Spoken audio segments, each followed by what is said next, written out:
All right, it looks like we're ready to go.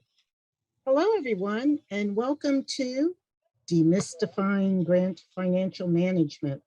My name is Candy Carmi, and I am the Deputy Director of the Eastern Region Training and Technical Assistance Center.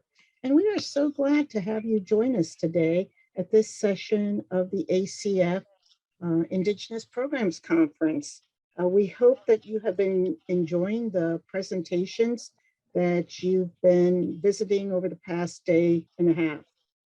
Before we get started, we'd like to share some information with you on how you can interact with us during this session. So I'm going to turn it over very briefly to Rondell Clay.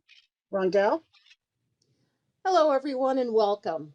My name is Rondell Clay, and I'm going to be the ACF room monitor for this workshop. I am sharing quick housekeeping items before I turn the microphone over to our presenters. If you have any questions during the presentation, please submit them in the chat box. Sorry, I lost my place. Please note that I have provided a survey link and it should be there now. I have provided a survey link. I thought it didn't go through. There it is. All right. For you to give us feedback on the presentation, we would appreciate capturing your feedback and thoughts for this session. So please take time to take the survey after this workshop. I will provide that link again at the end of the session. The survey link can also be found on the live agenda on the ACF IPC website, along with the session's presentation.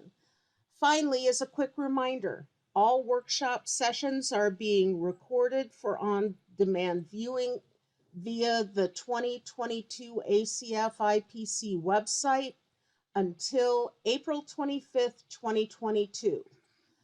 Please visit the live agenda page if you would like to view these recordings after the conference. I will now turn this ACF workshop over to our facilitator and our presenter. Candy? Thanks, Rondell. So let's get started. I've been in administration for Native Americans, technical assistance provider now for 17 years. And those years have really flown by, let me tell you. But in the past few years, I've seen an uptick in the number of organizations and tribes that are relatively new to grant funding and who have questions on grant financial management. Typically, I can field those types of questions, but in the cases where I'm stumped, our presenter today, Susan White, is my go-to resource for the answers. She has over 40 years of experience in the field of financial management, and we are fortunate to have her share her wealth of knowledge with us today. So I'm now going to turn it over to Susan White. Susan? Okay, thank you, Candy and Rondell, and welcome everyone. And we're going to be talking about the regulations and how, we see these regulations, how do we actually implement them into our overall operations? All right, you look at it, you wonder, well, what does this mean? What does that mean? I want to talk about the regs for just a little bit first, not very much though, okay, trust me. And what we're going to be talking about is 45 Code of Federal Regulations, Part 75. Now, I know a number of you have funding from other resources, such as education, justice, HUD, and that. And you'll see 2 CFR Part 200. Really, all 45 CFR Part 75 is a codification by the Department of Health and Human Services of 2 CFR Part 200. They're almost identical. There's a few things that are minor, but really, if you know the primary document, this shouldn't be anything new for you. It's not like it used to be where there were a million different sets of regs by each agency. So So rest assured, you're not going to learn something new if you're used to referring to 2 CFR Part 75. It's made up of 1, 2, 3, 4, 5, 6 different parts plus the appendices. And let me just get on my soapbox a little bit here. These are the rules of the game, you guys. So when we talk about, getting grants and managing grants, you've got to follow the rules. It's like basketball, you follow rules. Everything you follow rules. So these are the rules, and that's why they're important. But when you read the rules, we often get questions, what does this mean for my organization or for my tribe or that? What does it really mean? And that's what we hope to talk about today. Briefly, what they are, subpart A are just the acronyms and definitions. I'm not going to be talking about that at all.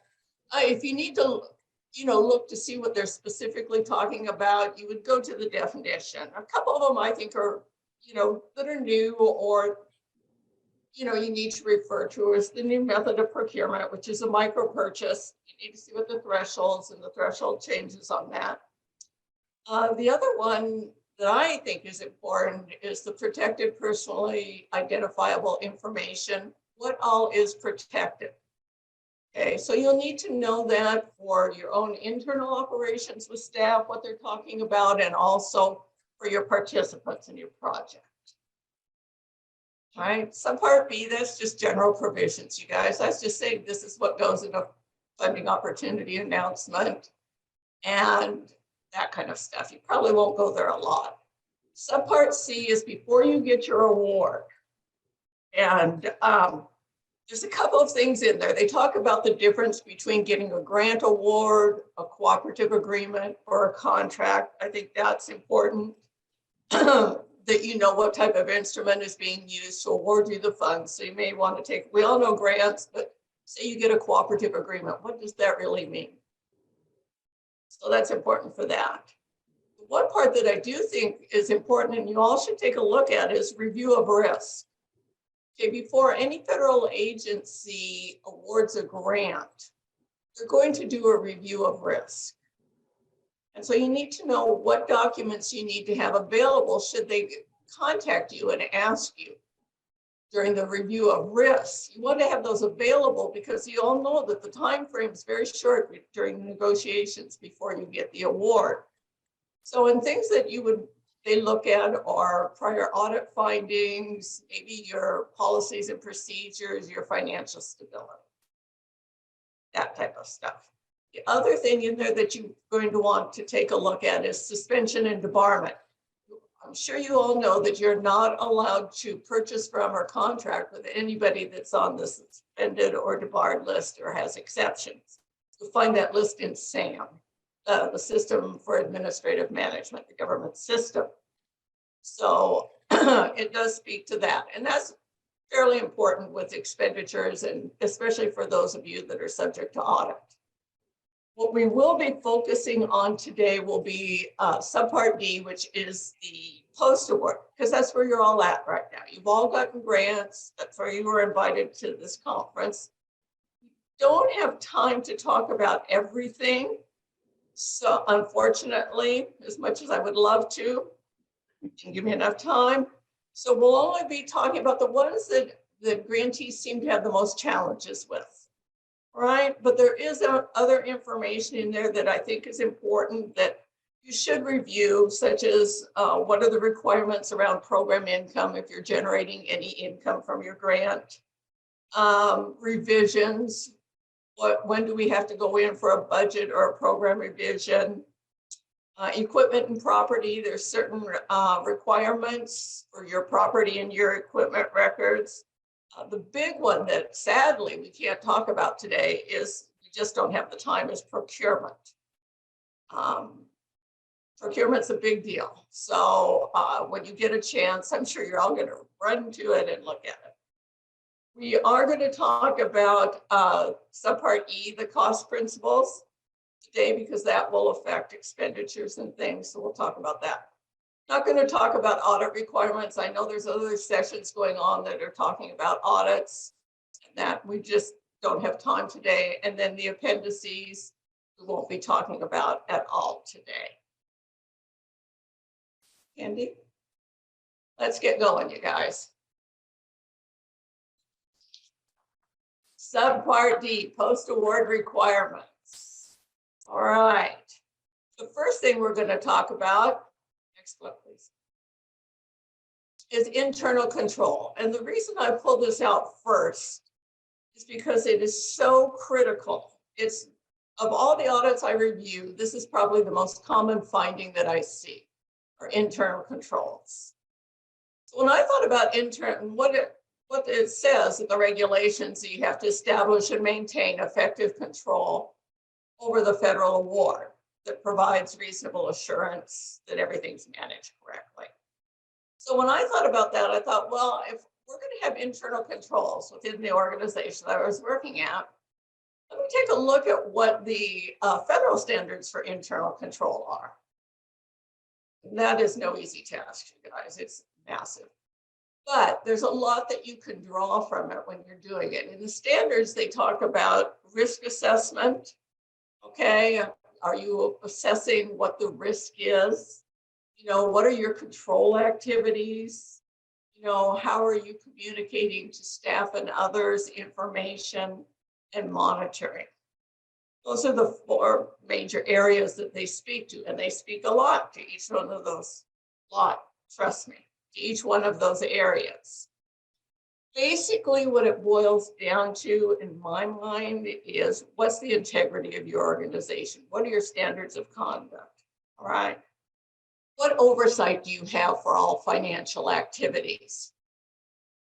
Okay. What's the established structure that you have within your organization? Okay. Have you trained your staff? And what's your accountability? So let's take a look. Next, please. Next, Candy, please. How do we do this? How do we set it up? Well, the easiest thing for me to say to you is that multiple staff are responsible for each financial transaction. There's no one person that can take a transaction all the way from start to finish.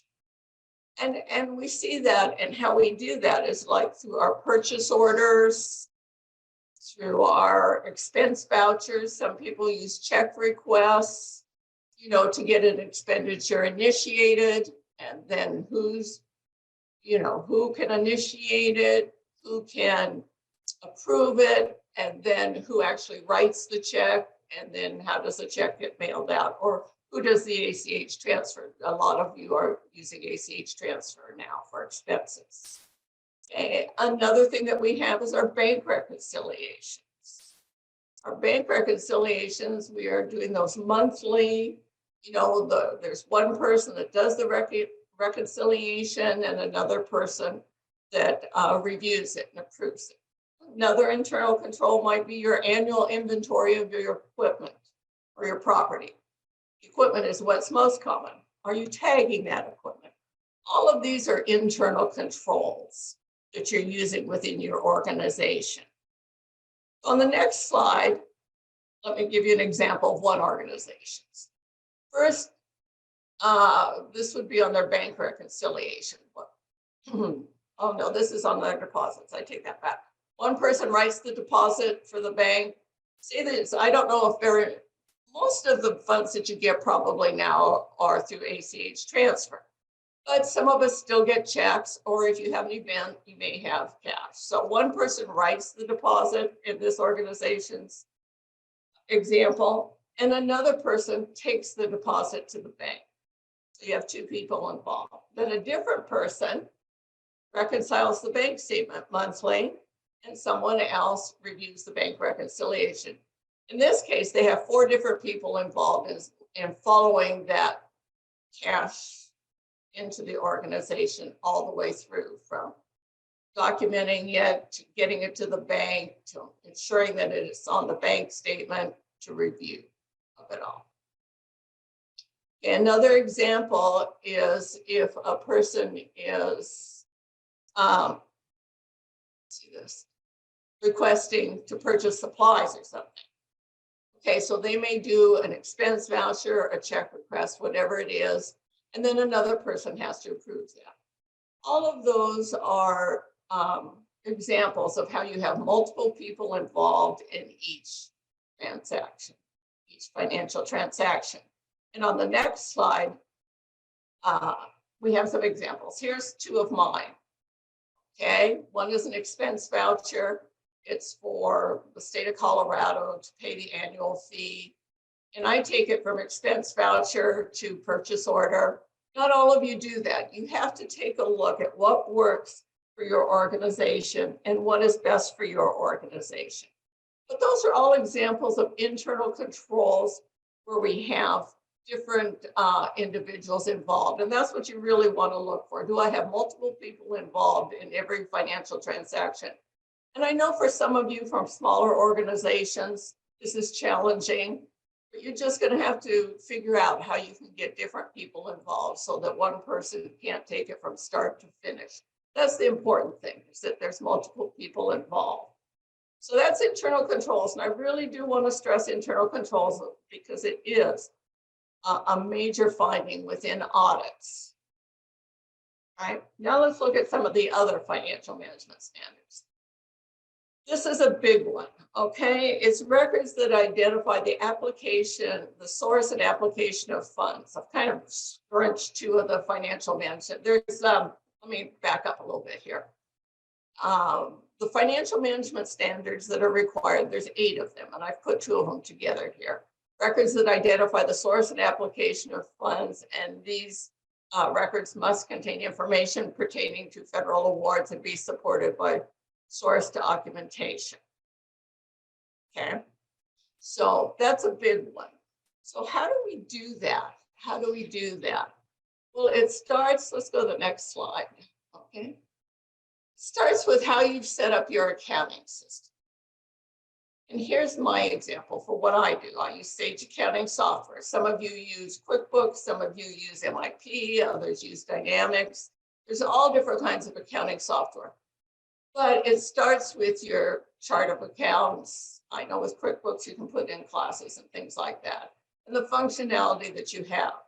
So in my case, the first 6 digits tell me what the expense category is. Is it postage? Is it out of area travel? Is it local mileage? Is it supplies, office supplies? Is it wages? And then the second 2 tell me what the funding source is. Is it A&A, Administration for Native Americans? Is it the Administration on Aging? Is it Department of Justice? It tells me which grant or contract or cooperative agreement it relates to. That's really important. Let me stress that a lot. It's really important that you have to do it by each award.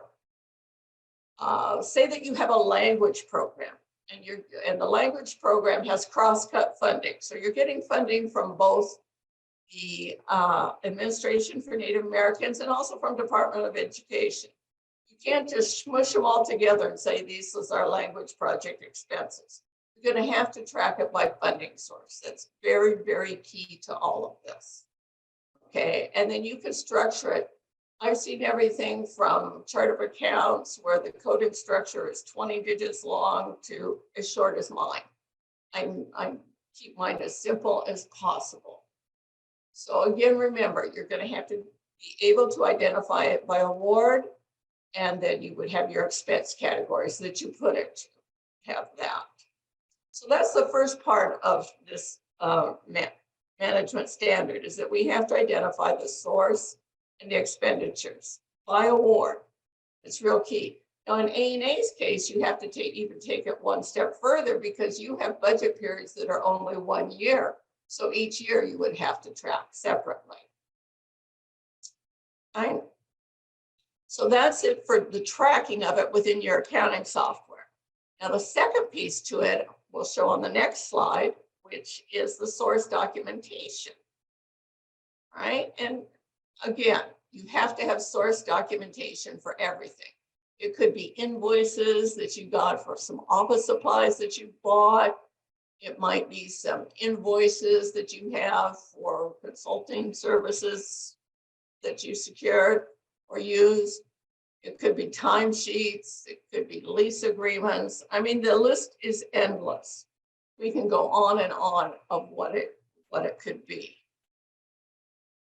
I know that some people say, well, you know, like we have Adobe software and every month we get billed $15. Does that mean that we have to do a new expense voucher and purchase order or check, or, you know, expense request every month?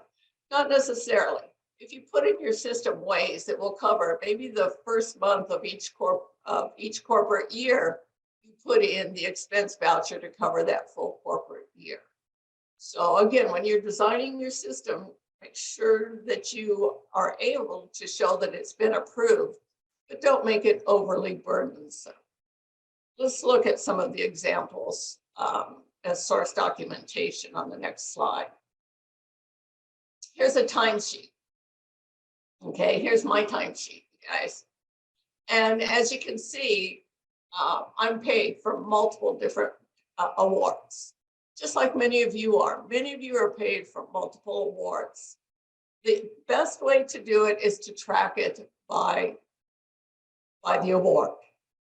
Okay, I get a lot of questions about this. They say, oh, it's too hard. Oh, I can't do it. I can't get the staff to do it. Sure you can. It's just getting in the habit of doing it. It's just, it maybe takes me 2 minutes at the end of each day to put down what I spent my time on. And I'm not saying that I took a stopwatch to myself. I mean, I'm close, but you know, I'm not precise, all right? But anyway, the questions I get are, can't we just charge it by whoever gives us the most money? So if 80%, we're again in cross-cut funding, someone that gets funded from multiple funding sources, can't we just put it so that if 80% of our funding comes from A&A and 20% from Department of Education, we just charge it that way? No, that won't hold up. That won't hold up. And I've had a lot of discussions with OIG, Office of Inspector General, about this. They say that won't hold up. They go, well, how about if we do a time study? Yes, you can do a time study. But again, remember that your time study can always be brought into question. You know, like how long was the time study for? How frequently was it done? You know, every time you change the mix of how you spend your hours. But again, that's an internal decision, but you know, so think about that one. I think that's one to think about. Yeah, there's just an example, like where I paid the fee online, and so I printed this out. You know, the receipt that I got online, and that was my source documentation. But don't put anything, any expense in the file until you have the source documentation. That's my rule of thumb on that one. The next requirement that we're going to talk about is you are required to do a comparison of your expenditures with budgeted amounts for each federal award. Well, what does that really mean? Next one. What does that really mean? You know, how often do you have to do that? What information do I have to have? Who's supposed to do that? Well, these are a lot of decisions that you'll be making internally. How often should you do it? They say on a periodic basis. You get to decide what that periodic basis is. Are you going to do it monthly, quarterly, biannually, once a year? My recommendation to you is going to be do it monthly. I feel pretty strongly about that. Do it monthly, and that way you can see if you're starting to move off track on your expenditures. But again, that's an internal decision. Don't let me influence you. I know some organizations that do it quarterly, you know, and some that don't do it at all, but it's a requirement. You have to do that. And then what information should you put on it? Whatever information you need in order to monitor your budget, okay? Who should be involved in it? At a minimum, administration and the project director. Of course, the accounting office will fill it out, or whoever does the accounting will fill it out. But at a minimum, the project director and the administration should be involved. I know some project directors that share it with staff and they talk about it and that, and others that get it and don't, you know, just keep it to themselves. Now, on the next slide, we're going to show you one organization's policy for what they do for their monitoring. First of all, they generate a monthly profit and loss, which would be a fund balance for nonprofits, comparing their actual expenditures to the budget. They do that for the organization as a whole. And then, this happens to be a nonprofit organization, they also prepare a monthly statement, profit and loss or fund balance for nonprofits, that shows, the federal funds and the non-federal funds. And they do it for each one of their awards, which I think you should do, which you are required to do. Okay? And then they give both of these reports to their board of directors. Their board looks at it. I'm sure they look at the one for the overall organization. Probably they look at the ones for their larger funding sources. And maybe they look at all of them. It depends on how involved their board is. And I don't know their board, so I'm making that up. All right. Along with a balance sheet, which is part of the financial statements of an organization. Well, let's take a look at one report.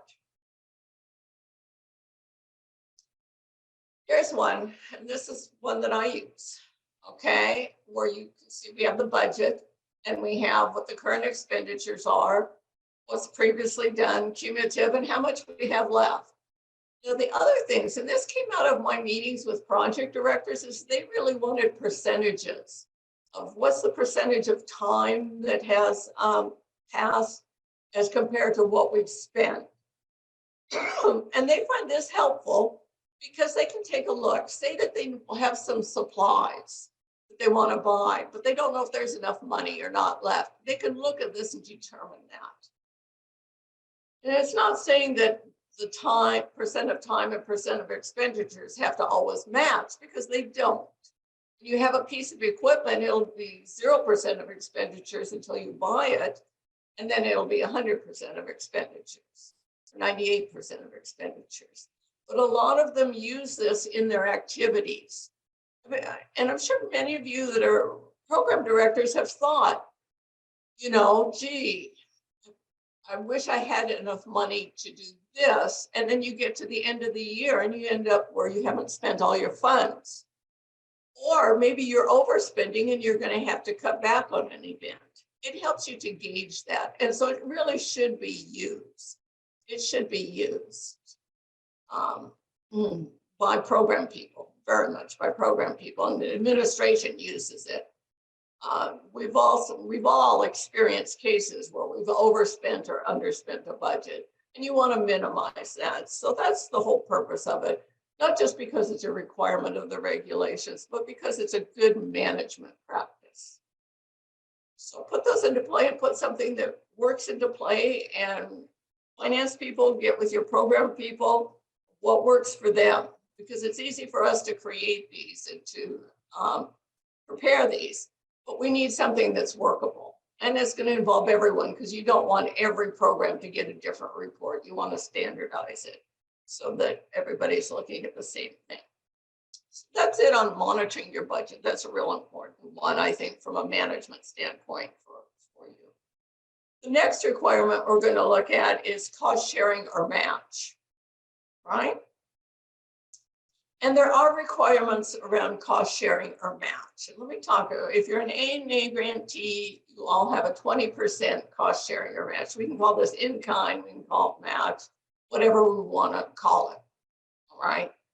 And a lot of time, it doesn't always get the attention it deserves, because it's a big deal. Because in the case of A&A, the Administration for Native Americans, for every $4 of federal funds that you get, you have to have $1 of non-federal funds. So what does that mean if you don't get your match? Well, what Tim Chappell has said, for the worst case scenario, and I haven't seen this happen, but that doesn't mean it hasn't, is that for every dollar of match that you don't get, they could disallow $4 of federal funds. So it really deserves attention, right? And here's the rules. First, it has to be verifiable, which means you're going to have source documents from it. You can't include it for other federal awards. So like somebody's volunteer hours one day you can't use it for A&A and also use it for, say, your Head Start grant or something. Big one, it has to be necessary and reasonable for accomplishment of the project or program objectives. This is the one I was a little shaky on when I first started out. You know, anything anybody gave us, you know, I counted it towards my A&A match, and some of them kind of crossed the line a little bit. Fortunately, no one noticed it. But it has to be necessary and reasonable. And it has to be allowable under the cost principles. And we're going to get into the cost principles in a little bit. So you are going to have to check the cost principles. It's provided for, it has to be provided for in your budget. And I'm talking about soft match here, which is not cash. Hard match is cash. Soft match is volunteer time, donated goods, that type of thing, right? And so that's in your budget. And sometimes that really slides around because you don't have, you expect to get it. Somebody says you can have a facility to use, and then all of a sudden they get a tenant and you can't use it again. So, you know, you have to make sure that it's allowable and you can work it within your budget. You have some flexibility within your budget. And then the values established have to be in accordance with the cost principle, which means necessary and reasonable. And we're going to talk about where you can get some of those values for your soft match, for your non-cash match, right? So that's the regulation requirement. Well, how do you verify this? How do you document this? Let's look at an example. Here's an example of two forms that can be used. Okay, one is for goods where you list the goods and then you put the value of the goods and everybody signs it. And you get that every time someone donates to you. All right. Excuse me. And then the next one is for volunteer times. And you can use all different ways for volunteer times. I mean, I've seen some that use the regular timesheets that the staff use, which I really liked that a lot when I saw that, because it really integrated the volunteers into the actual activities that were going on. One like this, where a volunteer keeps this type of a sheet where they put the days that they volunteered, what they did, when they came, their total hours, their rate, and the total value. So whatever you choose to use, just make sure that you have documentation, because you have to have the same type of source documentation or to support what you're putting as your non-federal share, especially if you're subject to audit. That will be looked at closely, right? And remember, your non-federal is very, very important. Pay close attention to it. Okay, the next standard we're going to look at, regulation we're going to look at, is cash management. Again, I get a lot of calls on this one, all right? Because all of you draw your money down from payment management services. And you're allowed to draw, there's three different types of advances that you can do. One would be, or three types of ways to draw down funds, excuse me. One is an advance where you draw the money down in advance. The second is a reimbursement. And the third could be a combination. Some of it is an advance, some of it is a reimbursement. Now, the key thing is for advances is to make sure that you don't have more than 3 days cash on hand. Okay, you can only have 3 days cash on hand. By cash on hand, it doesn't mean in the bank. I get a lot of calls on this. It means you've actually sent the check out. Now, sometimes those checks don't clear for a month or 6 weeks or that. It's when you disperse it and it was available for the vendor to cash. And that's how they look at that. You are required to have a written cash management policy that addresses this. There's real easy ways to do this. I mean, I always use this example, is that what I did was that I would write the checks, figure out who owed the money for I'd take the checks, I would figure out who owed us money, and I would draw and take them down for the executive director to sign. I would draw down the funds. By the time he got them signed, the money was in the bank and they were mailed out. Whatever works for you works, but you have to be very careful, and you really need to take a look at those draws. I know there's some grantees that will draw $2,000 every week or $5,000 every 2 weeks or that. Take a look at your draws and look at your policy. You do have to have a written cash management policy, or you make those draws. You are supposed to have gotten authorization to make the draws. So that's what I want to say about that. All right. Now we're going to get into how to make all these regulations operational. And I'm really going to be on a soapbox for a minute here, because I have very strong feelings about how you write your financial policies and procedures. But first of all, why is it important that we do that outside of the fact that it's a requirement? One, staff know what's expected of them. They know what's expected of them, right? How many times has someone said to you, I didn't know I was supposed to do that? Or how many times have you said that yourself? Okay, so they know what's expected. And they know what others are supposed to do in that case, whose job it is to do what. I think the next one is fairly evident. It allows for proper interaction. Okay. You have policies that are being complied with because you have these procedures for compliance.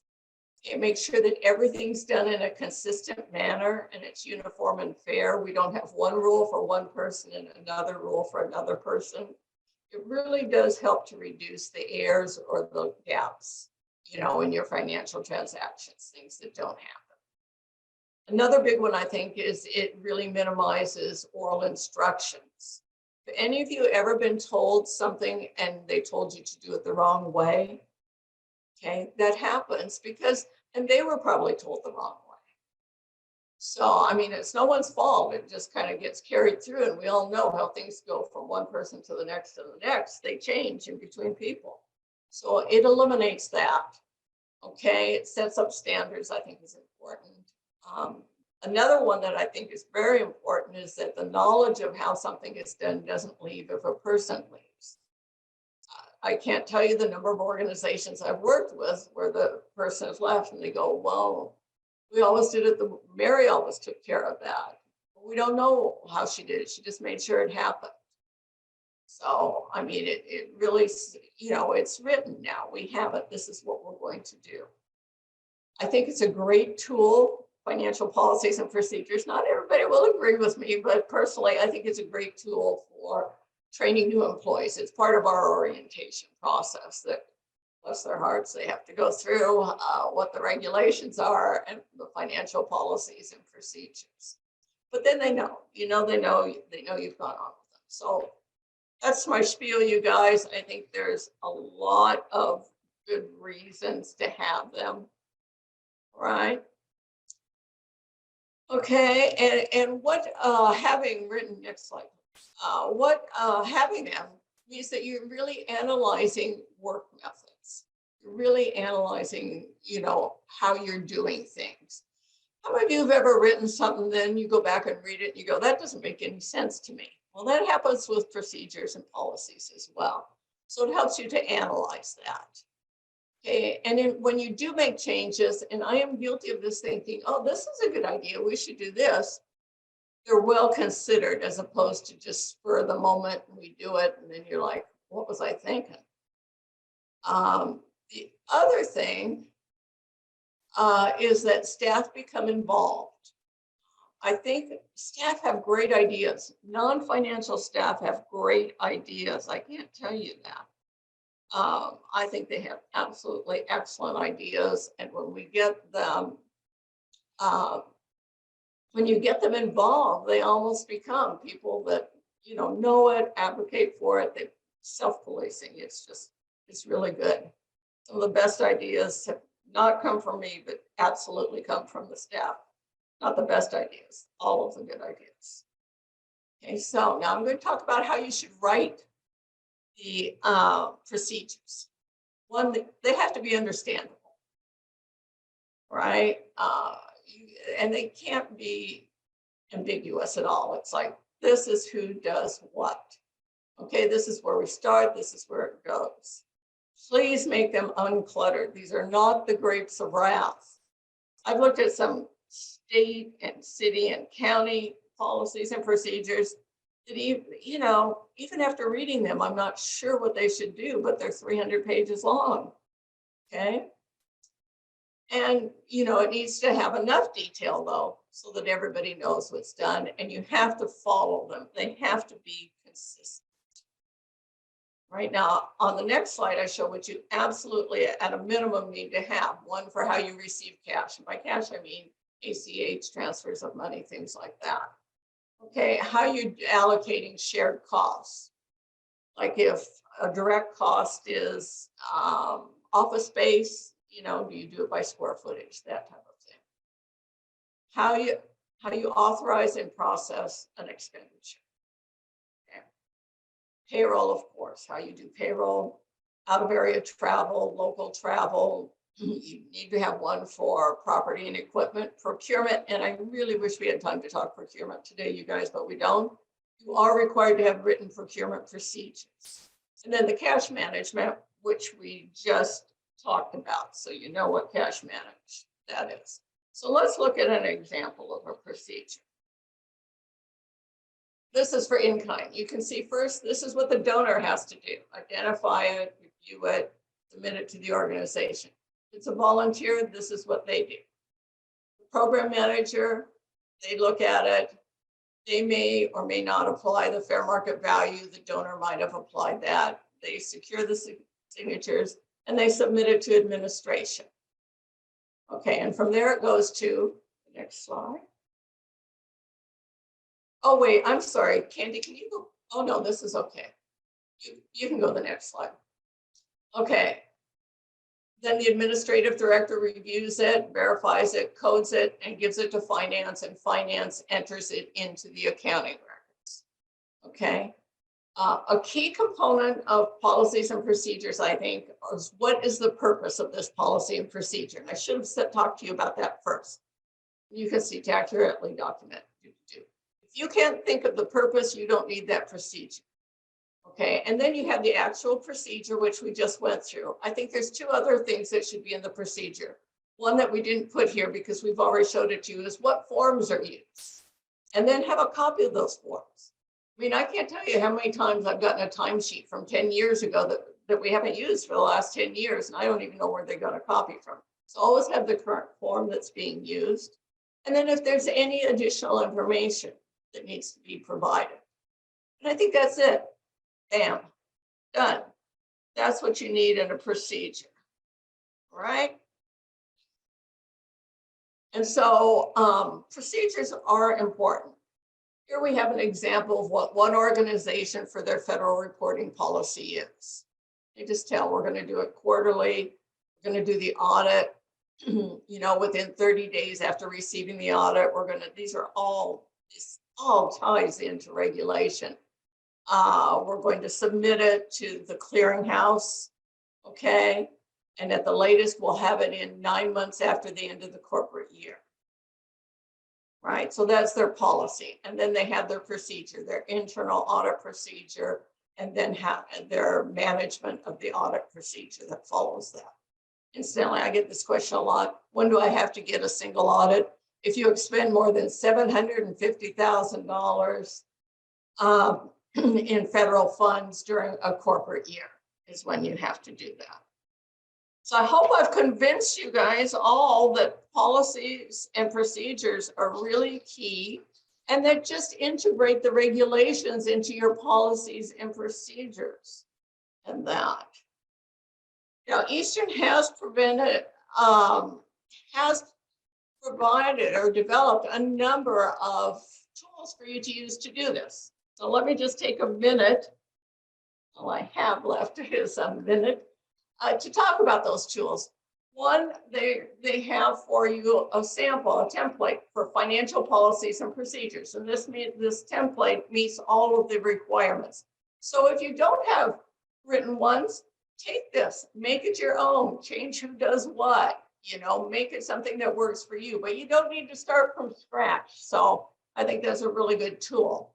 The other one they have for you is kind of an assessment tool. If you've got written financial policies and procedures, then then this one you go through and it'll say, does it include this? And you can put yes, no, and it'll help you to strengthen your existing financial policies and procedures. The other thing they have for you is a financial management internal assessment tool.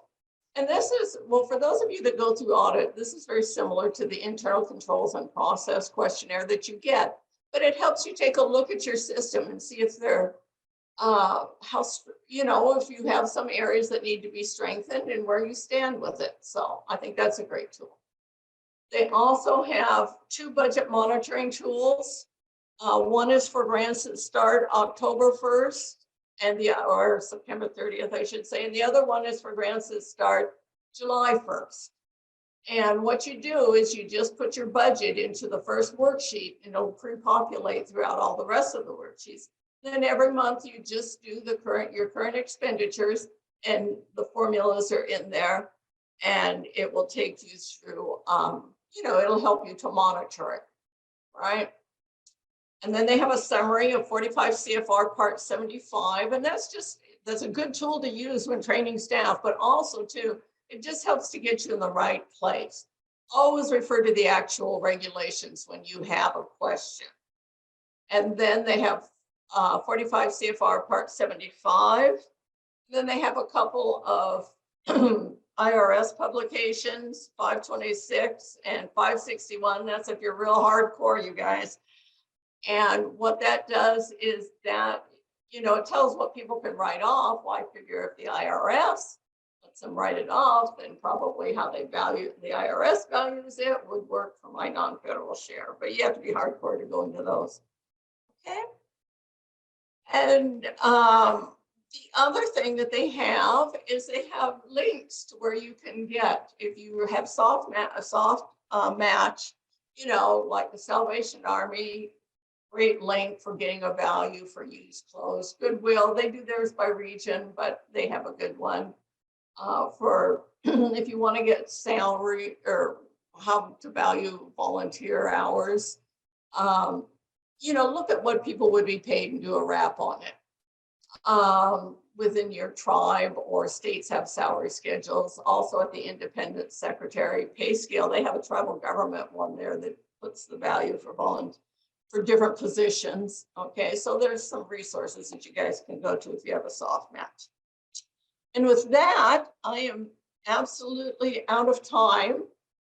I'm close, Rondell, only 3 minutes over. So before we go to question and answer, I just want to thank each and every one of you for all that you do. I mean, the services you provide to your community are just amazing. So thank you. Okay, questions now.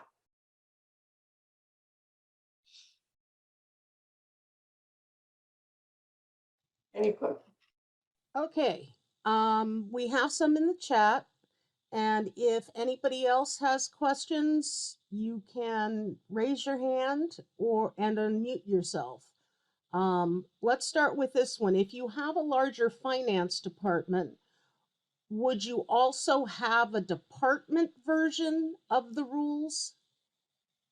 Yeah, which is in its detail. That's a great idea. Yeah, where it goes out to the program. You have a huge finance department, a tribe, or a very large nonprofit, or a university or college. Yeah, you should probably have, the one you do for your actual with everybody there in accounting, and then one for departments that really says what you have to do to get it into the accounting office. I think that's a great idea. I like that idea a lot.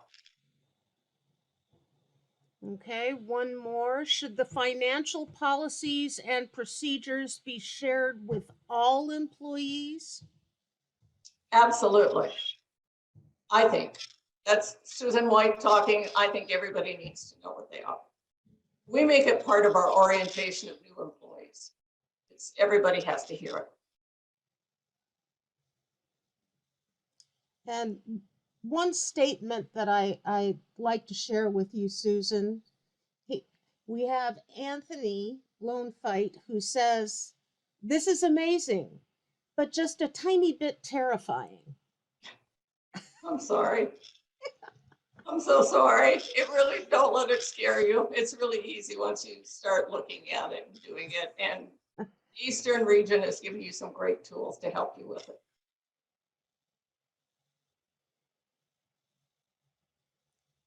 Okie doke.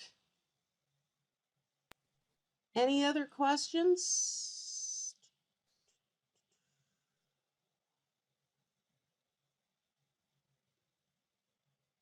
I think that wraps it up. Yep. Hey, look at this, you guys. Well, bless your hearts. You're here late in the evening for those at Eastern, so you get to get out early. You Well, have a thank lot you of all. questions.